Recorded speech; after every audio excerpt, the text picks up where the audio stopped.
Dear learners, in this video class, we shall understand the usage of present perfect and present perfect continuous tense. Read this story. Changlu Devi lives in New Delhi. Her grandchildren live in Bangalore, Karnataka. They have lived in Bangalore for 3 years. Changlu Devi has not seen her grandchildren in over a year. She has talked to her grandchildren on the phone and through emails many times. She has also seen pictures of her grandchildren. They have grown so much since the last time they visited New Delhi. Changlu Devi knits scarves and blankets to send her grandchildren in Bengaluru. She has also knitted a scarf for each grandchild. This is a small story. Here is a character Changlu Devi, and the story is about Changlu Devi. Changlu Devi lives in New Delhi and her grandchildren are in Bangalore. So in this story there are mainly two tenses. One is simple present tense, another is present perfect tense. ಈ ಕಥೆಯಲ್ಲಿ ಬಳಕೆಯಾಗಿರೋದು ಮುಖ್ಯವಾಗಿ ಎರಡೇ ಟೆನ್ಸ್ಗಳು. ಒಂದು simple present tense, ಇನ್ನೊಂದು present perfect continuous tense. Changlu Devi lives in New Delhi. Changlu Devi New ಡೆಲ್ಲಿಯಲ್ಲಿ ವಾಸವಾಗಿದ್ದಾಳೆ. ಇದು ಸಿಂಪಲ್ ಪ್ರೆಸೆಂಟ್ ಟೆನ್ಸ್ ನ ವಾಕ್ಯ. Her grandchildren live in Bengaluru, Karnataka. This is also in simple present tense. They have lived in Bangalore for 3 years. A grandchildren ಬೆಂಗಳೂರಿನಲ್ಲಿ 3 ವರ್ಷದಿಂದ ಇದ್ದಾರೆ. They have lived in Bangalore for 3 years. Changlu Devi has not seen her grandchildren in over a year. ಒಂದು ವರ್ಷದಿಂದ ಚಂಗ್ಲು ದೇವಿ ಆ grand children ಅನ್ನ ನೋಡಿಲ್ಲ, ಮೊಮ್ಮಕ್ಕಳನ್ನ ನೋಡಿಲ್ಲ. She has talked to her grandchildren on the phone and through emails many times. ಈ ಚಂಗ್ಲು ದೇವಿ ತನ್ನ ಮೊಮ್ಮಕ್ಕಳೊಂದಿಗೆ ಫೋನ್ನಲ್ಲಿ ಮತ್ತೆ ಇಮೇಲ್ನಲ್ಲಿ ಹಲವಾರು ಸಾರಿ ಮಾತನಾಡಿದ್ದಾಳೆ. She has also seen pictures of grandchildren. ಆಕೆ ತನ್ನ ಮೊಮ್ಮಕ್ಕಳ ಚಿತ್ರಗಳನ್ನೂ ಸಹಿತ ನೋಡಿದ್ದಾಳೆ. They have grown so much since the last time they visited New Delhi. ಅವರು ಕಳೆದ ಸಮಯ ನ್ಯೂ ಡೆಲ್ಲಿಗೆ ಬಂದಾಗಿಂದ ಈಗ ವ್ಯತ್ಯಾಸ, ಸಾಕಷ್ಟು ಬೆಳೆದಿದ್ದಾರೆ. Changlu Devi knits scarves and blankets to send her grandchildren in Bengaluru. ಬೆಂಗಳೂರಿನಲ್ಲಿರುವ ತನ್ನ ಮೊಮ್ಮಕ್ಕಳಿಗೆ ಕಳಿಸುವುದಕ್ಕಾಗಿ ಚಂಗ್ಲು ದೇವಿ ಏನ್ ಮಾಡ್ತಾಳೆ? ಶಿ ನಿಟ್ಸ್ ಸ್ಕಾರ್ವ್ಸ್ ಅಂದ್ರೆ ಸ್ಕಾರ್ಫ್ ಅನ್ನ ಎಣಿತಾಳೆ, ಹೆಣಿಗೆ ಹಾಕ್ತಾಳೆ. ಅಂಡ್ ಬ್ಲಾಂಕೆಟ್ಸ್, ಮತ್ತೆ ಬ್ಲಾಂಕೆಟ್ಸ್ ಅನ್ನ ಅವಳು ಹೆಣಿಗೆ ಹಾಕ್ತಾಳೆ. She has also knitted a scarf for each grandchild. ಆಕೆ ತನ್ನ ಪ್ರತಿ ಅಥವಾ ಇಬ್ಬರು ಮೊಮ್ಮಕ್ಕಳಿಗಾಗಿ ಈ ಸ್ಕಾರ್ಫ್ ಅನ್ನ ಹೆಣೆದಿದ್ದಾಳೆ. This is the story.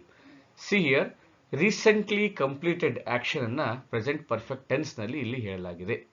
ಅಂದ್ರೆ present perfect tense is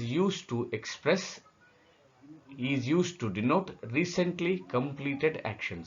For example, she has lived in New Delhi. She lives in New Delhi, but her grandchildren, they have been living in Bangalore. ಅವರು ಬೆಂಗಳೂರಿನಲ್ಲಿ ವಾಸವಾಗಿದ್ದಾರೆ. They have lived in Bangalore. She has talked her grandchildren on the phone and through emails many times. ಮಾತನಾಡಿದ್ದಾಳೆ. She has seen the pictures. ಚಿತ್ರಗಳನ್ನು ನೋಡಿದ್ದಾಳೆ. They have grown so much. ಅವರು ಈಗಾಗಲೇ ಸಾಕಷ್ಟು ಬೆಳೆದಿದ್ದಾರೆ. She has knitted a scarf. ಆಕೆ scarf ಅನ್ನ ಎಣೆದಿದ್ದಾಳೆ. ಹೀಗೆ recent ಆಗಿ ಮುಗಿದಿರುವ ಕ್ರಿಯೆಗಳನ್ನ ಹೇಳುವುದಕ್ಕೆ ಪ್ರೆಸೆಂಟ್ ಪರ್ಫೆಕ್ಟ್ ಟೆನ್ಸ್ ಅನ್ನ ಹೇಳ್ತೀವಿ. So present perfect tense denotes present time and recently completed action. Present time but perfect action, completed action. Let's understand with some other examples now. As I said, the present perfect tense is used to denote an action that has just been completed. ಇದೀಗ ತಾನೇ ಮುಗಿದಿರುವ ಕ್ರಿಯೆಯನ್ನ ಸೂಚಿಸುವುದಕ್ಕೆ ಈ present perfect tense ಅನ್ನ ಬಳಸ್ತೇವೆ. The present perfect is the present tense of have plus past participle. Past participle ಅಂದ್ರೆ ಭೂತಕೃದ್ವಾಚಕ, ಅಂದ್ರೆ ಕ್ರಿಯಾಪದದ ಮೂರನೆಯ ರೂಪ. Go, went, gone, write, wrote, written. ಈ ರಿಟರ್ನ್ ಅನ್ನೋದು reach, reached, pass, passed, work, worked. The third form of verb is called past participle. So simple present perfect tense ಯಾವ ರೀತಿ ಇರ್ತದೆ? Subject plus have or has plus past participle plus object. I have written a letter. ನಾನು ಒಂದು ಪತ್ರವನ್ನು ಬರೆದಿದ್ದೇನೆ. I have written a letter. I have written a letter. ನಾನೊಂದು ಪತ್ರವನ್ನು ಬರೆದಿದ್ದೇನೆ. The train is late. It hasn't even reached Hubli yet. The train is late. It hasn't even reached Hubli yet. Train late ಆಗಿದೆ, ಅದು ಇನ್ನು ಹುಬ್ಳಿಯನ್ನು ತಲುಪಿಲ್ಲ. ಹುಬ್ಳಿಯನ್ನು ತಲುಪಿಲ್ಲ. The train is late. It hasn't even reached Hubli yet. Has Swati passed her exams? Has Swati passed her exams? ಸ್ವಾತಿ ತನ್ನ exams pass ಆಗಿದ್ದಾಳ? How long have you worked here? ಎಷ್ಟು ದಿನದಿಂದ ನೀವು ಇಲ್ಲಿ ಕೆಲಸ ಮಾಡಿದ್ದೀರಿ? Are you have you working here, ಕೆಲಸ ಮಾಡ್ತಿದ್ದೀರಿ. ಎರಡೂ ಅರ್ಥವನ್ನು ಕೊಡಬಹುದು. How long have you worked here, ಎಷ್ಟು ದಿನದಿಂದ ನೀವು ಇಲ್ಲಿ ಕೆಲಸ ಮಾಡಿದ್ದೀರಿ. So all these action denote that action has just been completed. Present perfect means present time but completed action. It denotes present time but completed action. It denotes action that is completed in the present time. Okay. ಈ present perfect tense ಅನ್ನ ಯಾವ ಸಂದರ್ಭಗಳಲ್ಲಿ use ಮಾಡ್ತೀವಿ ಅನ್ನೋದನ್ನ ನೋಡೋಣ. Present perfect tense is used to denote for just completed action, as I already said, and in this sense present perfect tense shows present and past both. Present time but perfect action. My brother has just gone out. ನಮ್ಮಣ್ಣ ಈಗ ತಾನೇ ಹೊರಗಡೆ ಹೋಗಿದ್ದಾನೆ. That process of going out is completed. My brother has just gone out. But the effect of the action is still felt. ಇಂಥವುಗಳಿಗೆ ನಾವು present perfect tense ಅನ್ನ ಬಳಸ್ತೀವಿ. He has recently been married. The cafe has just opened. The cafe has just opened. The visitors have arrived. They have arrived. ಅವರು ಬಂದಿದ್ದಾರೆ. ಆ ಪ್ರಕ್ರಿಯೆ completed but its effect is still felt. So it is in present tense but completed action. Whose time is not specific. ಯಾವುದರ ಸಮಯ ಸ್ಪಷ್ಟವಾಗಿಲ್ಲವೋ ಅವುಗಳನ್ನು ಹೇಳುವಾಗಲೂ ನಾವು present perfect tense ಅನ್ನು ಬಳಸ್ತೀವಿ. Have you ever been photographed? I have never seen her before. ಇನ್ನೆಂದಾದರೂ photo ತೆಗೆಸ್ಕೊಂಡಿದ್ದೀಯಾ? ನಾನು ಅವಳನ್ನ ಈ ಮೊದಲು ನೋಡಿಯೇ ಇರಲಿಲ್ಲ. So completed action these are, but there is no specific time for these actions. So here also we use present perfect tense. Then this tense is used to denote the past actions whose result is still felt. This I already have said it. Past action whose result is still felt. ಅಂದ್ರೆ past ಆಕ್ಷನ್ಗಳು ಅವುಗಳ ಪರಿಣಾಮ ಇನ್ನೂ ಅನುಭವಕ್ಕೆ ಬರುವಂತಿದ್ದರೆ ಅಲ್ಲಿ ನಾವು present perfect tense ಅನ್ನು ಬಳಸ್ತೀವಿ. She has watered the garden. ಅವಳು ಗಾರ್ಡನ್ಗೆ ನೀರು ಹಾಕಿದ್ದಾಳೆ. She has watered the garden. She has watered it. That means the action is already completed. It is the past action but you can see it. So the result is still felt. She has watered the garden. We have walked a long distance. ನಾವು ಬಹಳ ದೂರ ನಡೆದು ಬಂದಿದ್ದೇವೆ. We have walked a long distance. ಬಹಳ ದೂರ ನಡೆದು ಬಂದಿದ್ದೇವೆ. So ಈಗಾಗಲೇ ನಡೆದು ಬಂದಿದ್ದೇವೆ, past action, but result is still felt. We are on the way now, or we are on journey now still. And it is used for an action started in the past continued up to now. past ನಲ್ಲಿ ಆಗಿ continue ಆಗಿ past ನಲ್ಲಿ ಶುರುವಾಗಿ ಆರಂಭವಾಗಿ continue ಆಗಿ ಮತ್ತು ಇನ್ನೂ ಚಾಲನೆಯಲ್ಲಿರುವ ಕ್ರಿಯೆಯನ್ನು ಹೇಳೋದಕ್ಕೂ ನಾವು ಪ್ರೆಸೆಂಟ್ ಪರ್ಫೆಕ್ಟ್ ಟೆನ್ಸ್ ಅನ್ನು ಬಳಸ್ತೀವಿ. I have not been to Mysore for a long time. ಬಹಳ ದಿನಗಳಿಂದ ನಾನು ಮೈಸೂರಿಗೆ ಹೋಗಿಯೇ ಇಲ್ಲ. ಈ ಹೋಗದಿರುವ ಪ್ರಕ್ರಿಯೆ ಹಿಂದಿಂದನೇ ಆರಂಭವಾಗಿದೆ. I have not been to Mysore for a long time. He has worked in the college for 10 years. ಆತ 10 ವರ್ಷ ಕಾಲೇಜಿನಲ್ಲಿ ಕೆಲಸ ಮಾಡಿದ್ದಾನೆ. 10 ವರ್ಷದಿಂದ ಕಾಲೇಜಲ್ಲಿ ಕೆಲಸ ಮಾಡಿದ್ದಾನೆ.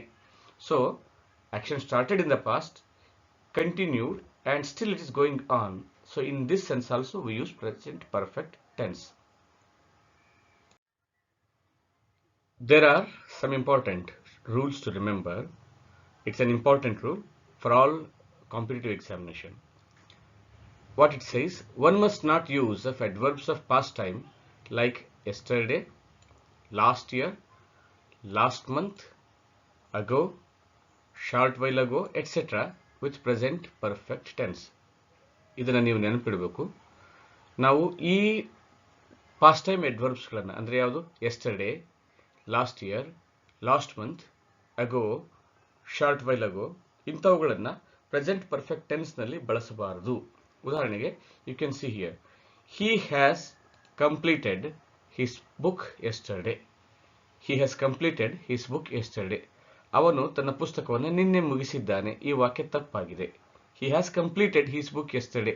ಎಸ್ಟರ್ಡೇ ಅಂದರೆ ನಿನ್ನೆ, ಕಂಪ್ಲೀಟೆಡ್, ಹ್ಯಾಸ್ ಕಂಪ್ಲೀಟೆಡ್ ಅನ್ನೋದು ಪ್ರೆಸೆಂಟ್ ಆಗ್ತದೆ. ಹಾಗಾಗಿ ಇದು ಈ ವಾಕ್ಯ ತಪ್ಪಾಗಿದೆ. ಸರಿಪಡಿಸೋದು ಹೇಗೆ? He completed his book yesterday. He completed his book yesterday. It is simple past tense. So, you shouldn't use past time adverbs like yesterday, last year, last month, ago, short while ago, back, etc. with present perfect tense. ಅಂತ ಸಂದರ್ಭದಲ್ಲಿ ನೀವು simple past tense ಅನ್ನು use ಮಾಡಬೇಕು ಅಂತ. I have met him last month. Last month ಅನ್ನೋದು past time. ಈ last month ಮತ್ತೆ have ಎರಡು ಒಂದು ಟೆನ್ಸ್ನಲ್ಲಿ ಇರಬಾರದು. ಹಾಗಾಗಿ ನಾವೇನು ಹೇಳಬೇಕು? I met him last month. This is correct. I met him last month. Ravi has written a story last month. Ravi last month ಒಂದು ಸ್ಟೋರಿ ಬರೆದಿದ್ದಾನೆ. ತಪ್ಪು. ಕನ್ನಡದಲ್ಲಿ ಆ ವಾಕ್ಯ ಸರಿ ಅನ್ನಿಸಬಹುದು ಅನುವಾದ ಮಾಡಿದಾಗ, ಆದರೆ ಆ ವಾಕ್ಯ ತಪ್ಪು. Ravi wrote a story last month is the right usage. So remember, these words are not used with present perfect tense.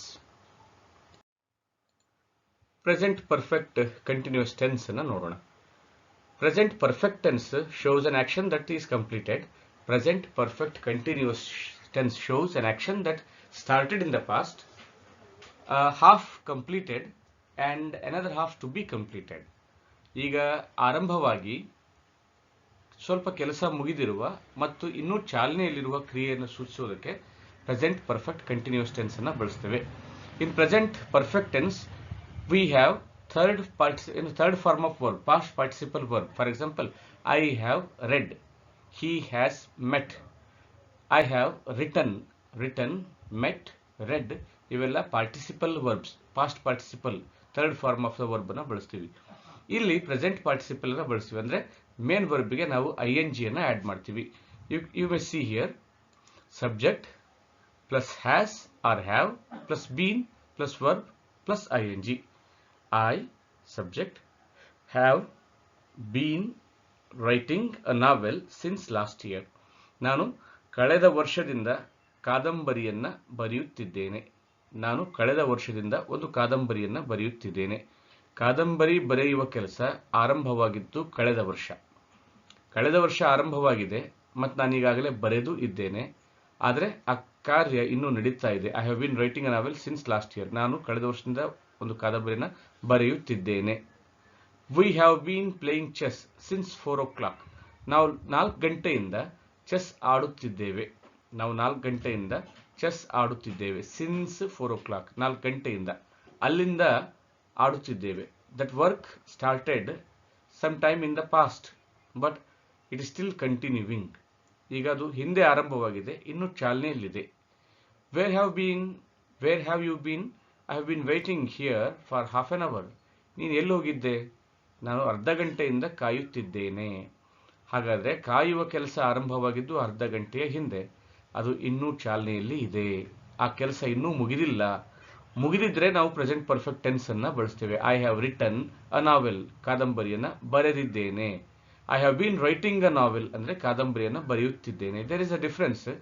Simple present continuous tense ಅನ್ನು ಎಲ್ಲಿ ಬಳಸ್ತೀವಿ ಅಂದರೆ ಟೆಂಪರರಿ ಆಕ್ಷನ್ಗೆ. ಪ್ರೆಸೆಂಟ್ ಪರ್ಫೆಕ್ಟ್ ಕಂಟಿನ್ಯೂಸ್ ಟೆನ್ಸ್ ಅನ್ನು ಎಲ್ಲಿ ಬಳಸ್ತೀವಿ ಅಂದರೆ action started in the remote past and continuing. ಆ ಥರ ಇದ್ದಾಗ ನಾವು ಪ್ರೆಸೆಂಟ್ ಪರ್ಫೆಕ್ಟ್ ಕಂಟಿನ್ಯೂಸ್ ಟೆನ್ಸ್ ಅನ್ನು ಬಳಸ್ತೇವೆ. The carpet is wet, the roof has been leaking. Carpet wet ಆಗಿದೆ, ರೂಫ್ ಲೀಕ್ ಆಗ್ತಾ ಇದೆ.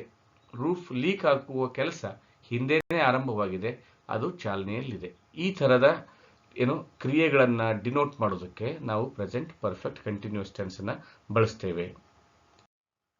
And present perfect continuous tense is use to denote an action continuing in the present.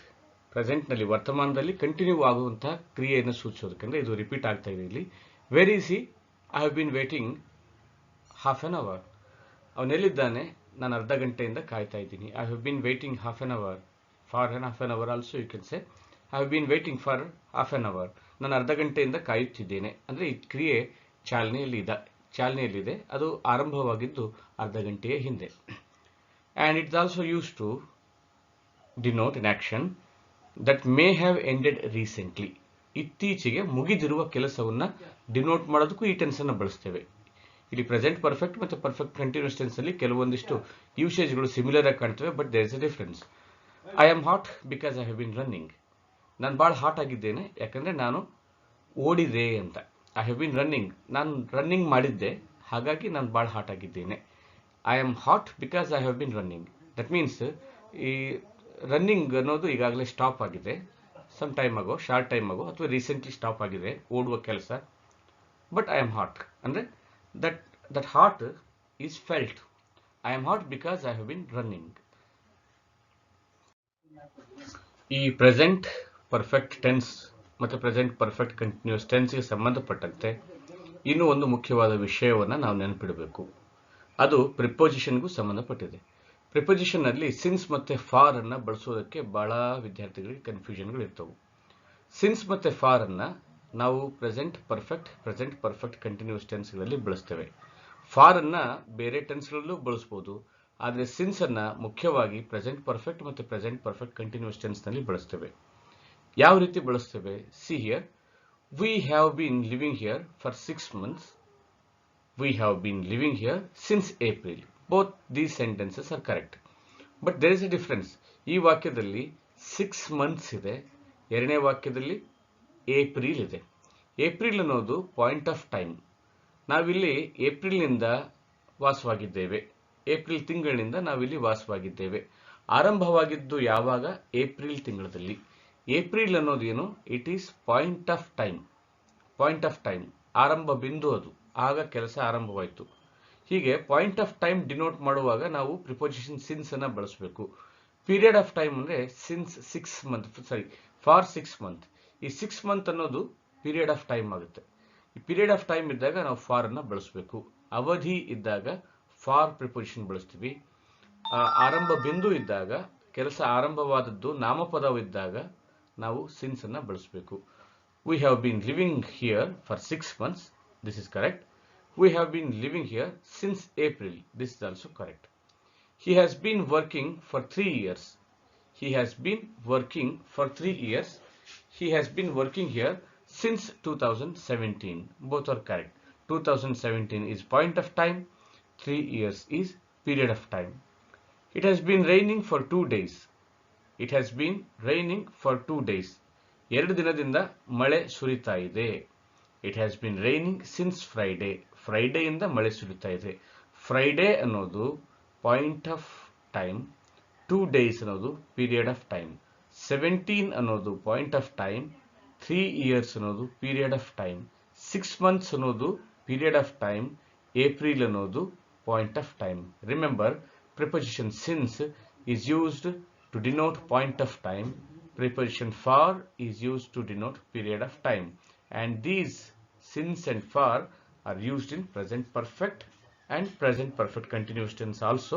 You may see for further information some other examples in any other grammar book.